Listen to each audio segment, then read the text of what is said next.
ఈ సమయంలో ప్రభు నీకు అనుగ్రహించి నా ప్రియ దేవుని బిడ్డ, నీ దేవుడు నీకు ఇచ్చినటువంటి ఈ రోజును, ఈ సమయాన్ని ఆ ప్రభుని కొరకు ఉపయోగించుకుందా. అందుకనే యెషయా ప్రవక్త అంటున్నాడు 55వ అధ్యాయము 5వ వచనములో, ప్రవక్త ప్రవచనములు ప్రజల ఎడల ఎలా చూపించబడుతున్నాయంటే, ఇదిగో ప్రభువు దొరికినప్పుడే ఆయనను ఆశ్రయించండి, ఆయన నీకు దగ్గరగా ఉన్నప్పుడే ఆయనను ప్రార్థించండి అంటున్నాడు. ఈరోజు ఆ ప్రభు సన్నిధిలో ఉన్న, ప్రభు సాన్నిధ్యంలో ఉన్న ప్రభు అంటున్నాడు, నా ఆత్మ నీ మధ్య ఉన్నది, నీ శత్రువుని నేను పారిపోయేటట్లు చేస్తాను. నేను నన్ను నమ్మిన వారికి ఆశీర్వాదముగా ఉంటూ ఉన్నా.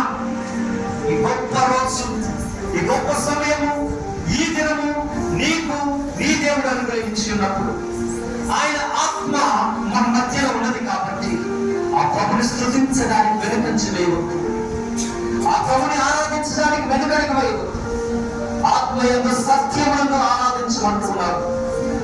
యోహాను గారి సువార్తలో 4వ అధ్యాయం 24వ వచనంలో ఈ మాటలు మనం వింటూ ఉన్నాం.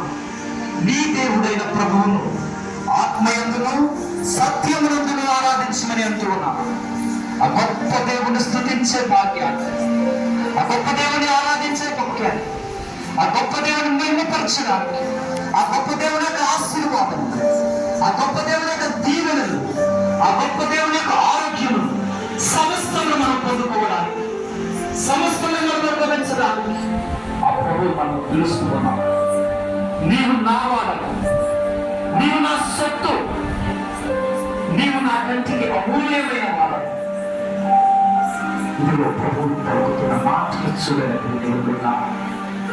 ఎంత గొప్పగా నేను ఆశీర్వదించడానికి ప్రభు నేను పిలుస్తున్నాడో చూడండి. నీ లేమిలో నేనున్నాను, నీ ఆశీర్వాదంలో నేనున్నాను.